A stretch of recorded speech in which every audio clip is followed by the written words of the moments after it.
alias wong soleh. Walaqad katabna fil zabur ba'da dzikri annal arda yarithuha ibadiyas salih. Shadaqallahul azim.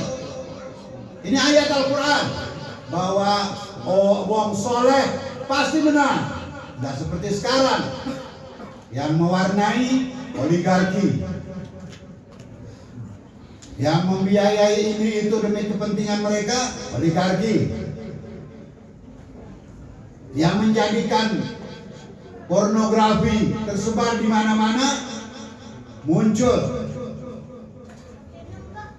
Polisi ada yang ikut bermain dengan narkoba. Bahkan ada jenderalnya yang ikut bisnis besar-besaran narkoba. Sudah ditangkap juga oleh polisi yang baik-baik.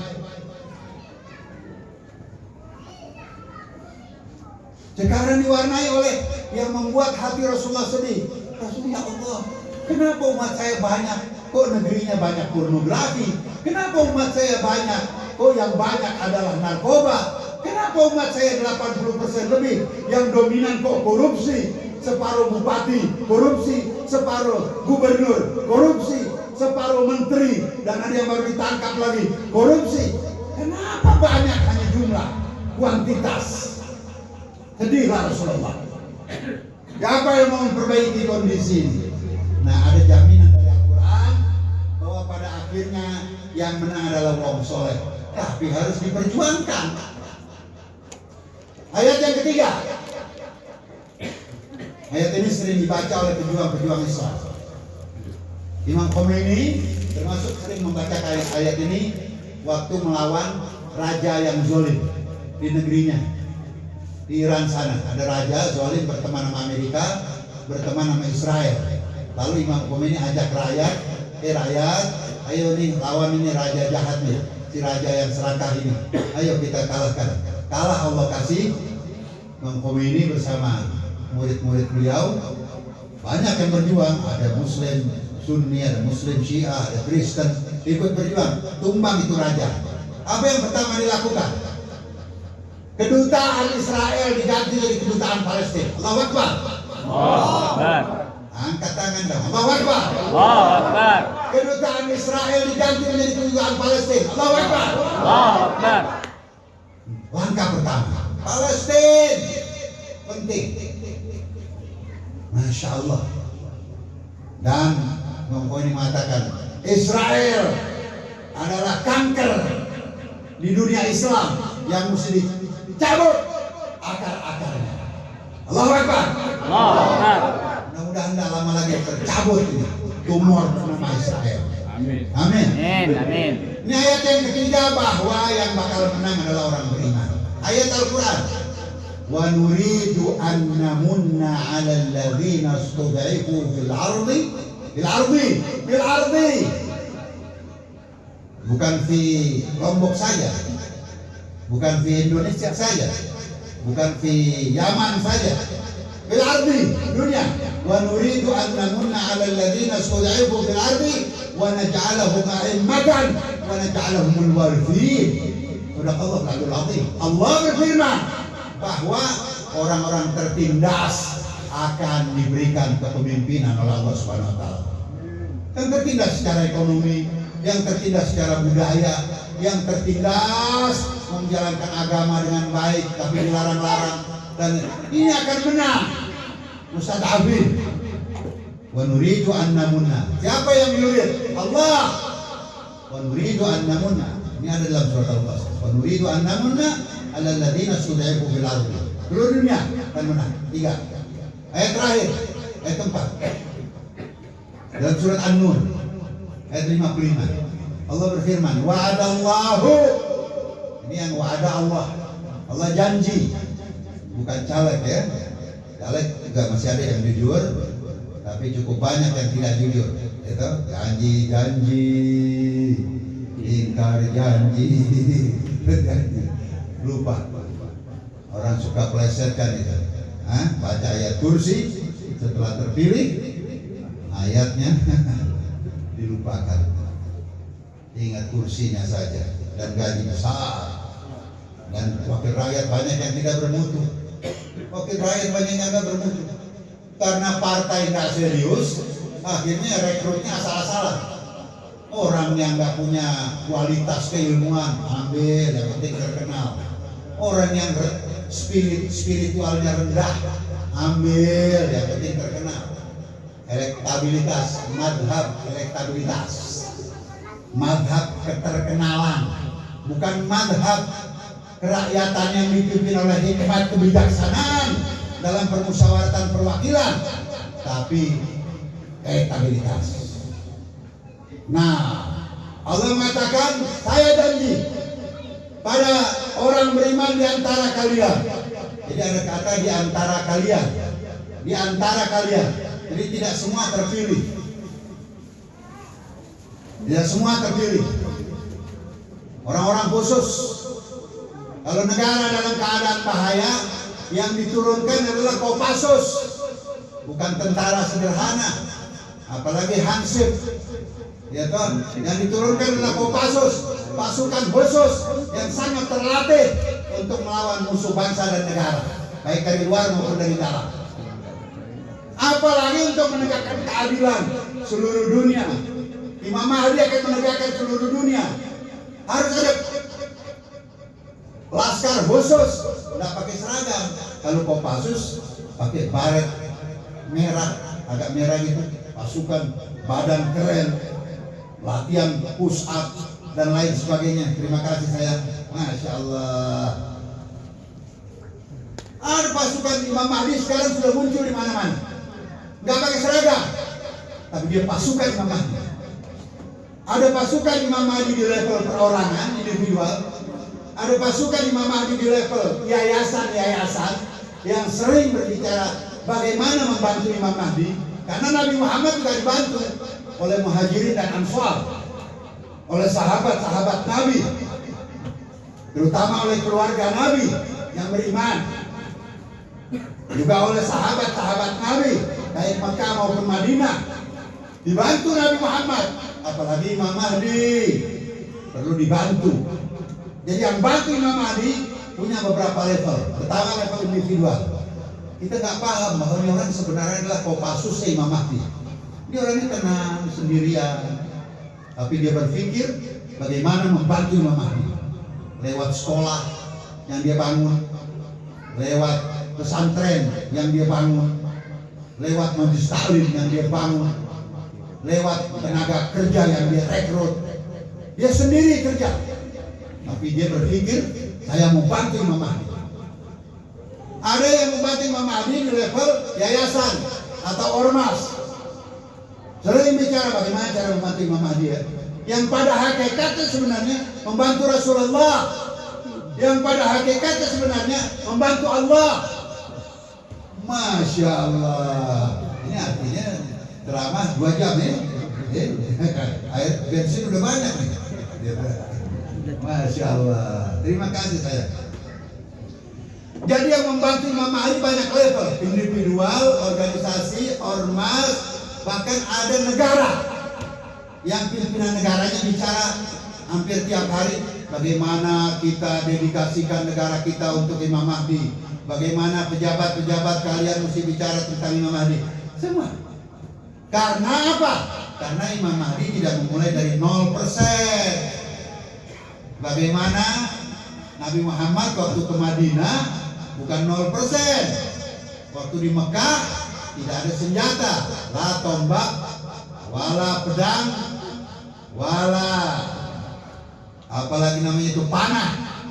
Yang ada hanyalah senjata kata-kata. Bagaimana menarik orang dengan kata-kata. Firman Allah, ayat suci, sangat masuk akal, sangat sesuai dengan hati nurani. Orang masuk Islam, tapi nggak begitu banyak di Mekah. Hanya kira-kira saya baca satu buku sejarah, kira-kira cuma 200 orang. Saya baca bukunya Abu Hashim, Dr. Umar Hashim, semoga Allah merahmati beliau, amin. Ya, kira-kira yang masuk Islam cuma 200 orang. Dari keluarga Nabi beberapa orang, dan dari tetangga-tetangga, sahabat Nabi beberapa orang. Totalnya kira-kira 200 orang. Periode Mekah. Di Madinah baru pakai senjata. Wasdah dunatu umat. Wahid anil jahilin. Orang-orang jahil berpalinglah dakwah terang-terangan periode Mekah sampai ke Madinah, kemudian berlanjut dakwah, ada perang Uhud, perang Khandaq, perang Hunain dan lain sebagainya sampai Fathu Mekah di zaman Nabi. Tapi Fathu Lombok, Fathu Pulau Jawa, Fathu Makassar, Fathu Minangkabau, Fathu Aceh, Fathu daerah Sunda itu dilakukan oleh para habaib, para kiai, para sunan yang membuka fatah, difatah akal manusia, difatah hati manusia. Waraitan nasa yadkhuluna fi dinillahi afwaja. Orang berbondong-bondong masuk ke dalam agama Islam. Sekarang sudah 2 miliar. 2 miliar. Tadinya di Mekah cuma 200. Nah, tetapi kemudian perjuangan dahsyat, keras. Perjuangan keras. Nabi Muhammad dari 200 sekarang 2 miliar. Masya Allah, hampir 2 miliar.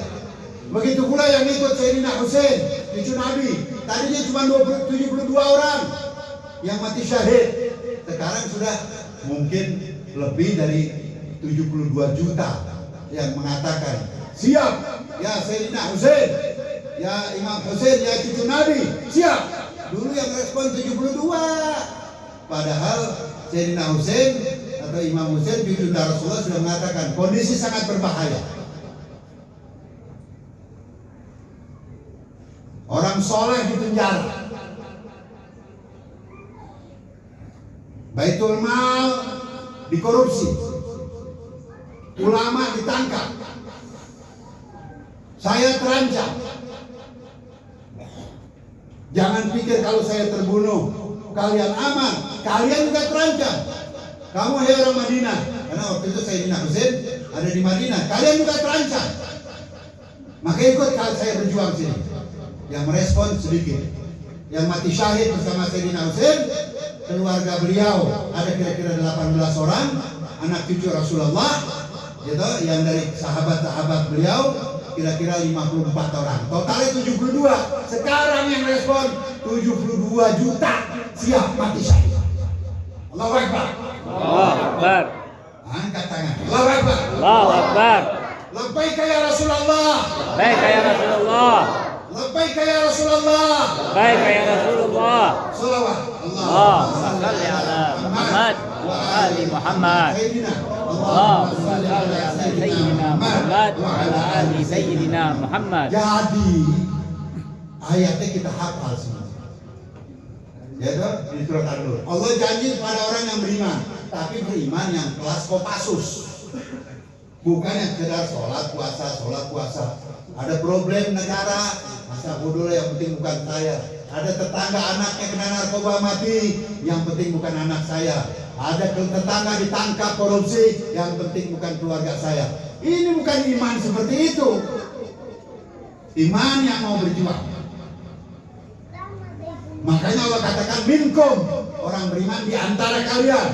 Mungkin 10%, mungkin 20%. Wa amilus sholihat, dan yang beramal soleh. Amal soleh juga amal soleh kelas tinggi, bukan amal soleh sekedar menyingkirkan kulit pisang dari jalanan, itu bagus. Menyingkirkan duri dari jalanan, itu bagus.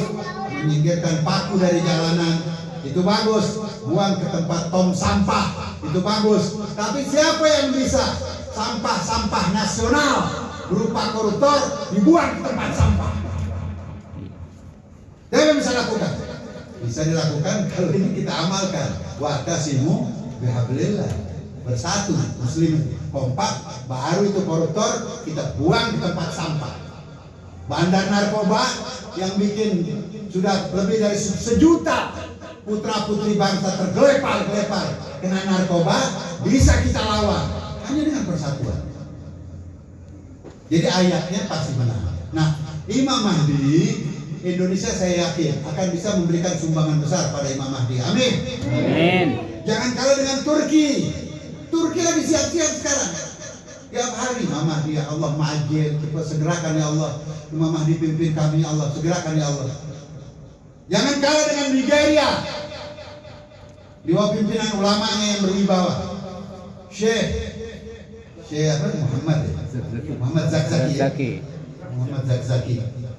Keren, pimpin, Masya Allah. Tiap hari bicara Imam Mahdi. Sekarang direkrut udah jutaan orang dari Nigeria siap. Aljazair, negeri yang disebut negeri sejuta pahlawan. Saking banyaknya yang mati syahid waktu melawan penjajah Prancis. Kita Indonesia nggak kalah waktu lawan Belanda, Jepang dan lain-lain. Jangan kalah kita dalam mempersiapkan tentara Rasulullah dalam hal ini akan menjadi prajurit Imam Mahdi. Imam Mahdi memulai dengan 0%. Imam Mahdi akan datang. Udah ada yang faktanya, oh Indonesia berapa persen? 10%. Alhamdulillah. Turki, Afrika, Asia udah siap, Eropa udah siap, dan datang Imam Mahdi. Nah ini Israel, yang terakhir. Israel nih. Ini Israel kalau kita baca surat Bani Israel, surat Al-Isra, itu baru ayat-ayat pertama Allah sudah mengatakan, wa qadayna ila Bani Israel fil kitab la tufsidunna fil ardi marratayn wa la ta'lunna quluwan kabira. Allah menggunakan kata kerja pasti dan pasti bahwa kalian hei Bani Israel akan sombong terus, akan merusak terus, dan akan sombong terus. Jadi dua karakter merusak dan karakter sombong. La tufsidunna fil ardi marratain wa la ta'alunna. Sombong, apa namanya, merusak sombong. Dan mereka bikin berpencaran, terjadi diaspora ke seluruh dunia, ke Asia, Eropa, kaya-kaya. Wa amdadnakum bi amwal wa banin. Allah yang backup mereka dengan anak, keturunan, dengan harta. Memang kaya-kaya, tapi dalam rangka diulur sama Allah Subhanahu wa taala. Dan ketika datang saat kehancuran yang selanjutnya dalam surat ayat-ayat menjelang terakhir, gitu. Ya wa'dul akhirah jitna bikum lafifa. Aku bikin kalian kumpul di sebuah titik di Palestina. Allah yang bikin. Allah yang berfirman dalam Al-Quran, jitna bikum lafifa. Datanglah itu atas nama benderanya Zionis, gerakan Zionis. Injil dipalsukan, dicetak jutaan Injil palsu, bahwa mereka dapat tanah yang dijanjikan dari Tuhan, direkayasa sama Inggris dibantu oleh Amerika. Datanglah orang-orang Yahudi ke sebuah tempat bernama Palestina. Untuk apa? Untuk dihancurkan Allah. Pertanyaannya, tangan siapa yang dipakai oleh Allah untuk menghancurkan mereka? Saya pernah lihat di Mesir dulu, ada ulama nangis. Karena apa? Dia merasa, dia bilang, ada ayat Al-Quran dan surat yang sama tadi, surat Bani Israel, surat Al-Isra.